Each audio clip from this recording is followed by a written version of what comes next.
Guys, as you know, the practice session is going on nowadays, and in our previous video we have practiced affirmative sentences or present indefinite tense कि आजकल हम लोग मश्क कर रहे हैं, और पिछली वीडियो में हम लोगों ने present indefinite tense के affirmative tenses की मश्क की थी.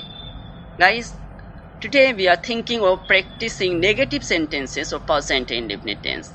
आज हम लोग present indefinite tense के negative sentences की मश्क करना चाह रहे हैं. Before going to start, शुरू करने से पहले I'll revise, मैं दोहरा दूँ कि the sentences which indicate the works which have not been done are called negative sentences.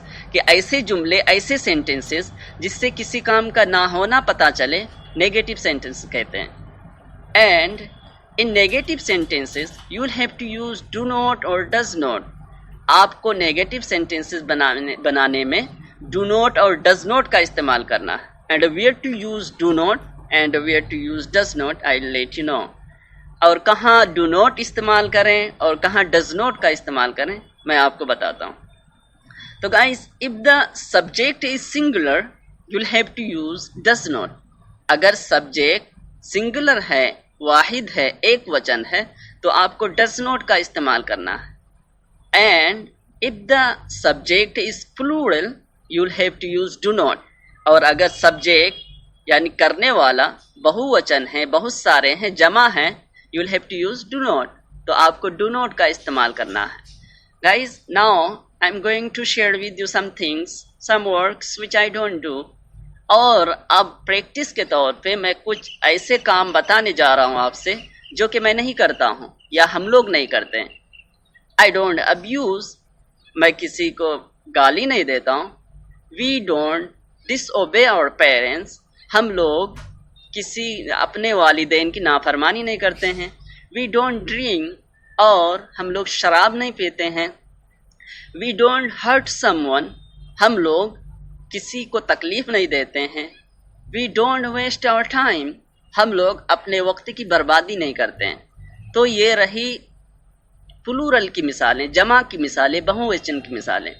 Guys, if the subject is singular you will have to use does not and I will let you know how. और कैसे इस्तेमाल करें हम बताते हैं. जैसे he doesn't know how to speak English, वो English बोलना नहीं जानता. He doesn't know go to school, he doesn't go to school daily, वो डेली हर दिन स्कूल नहीं जाता है.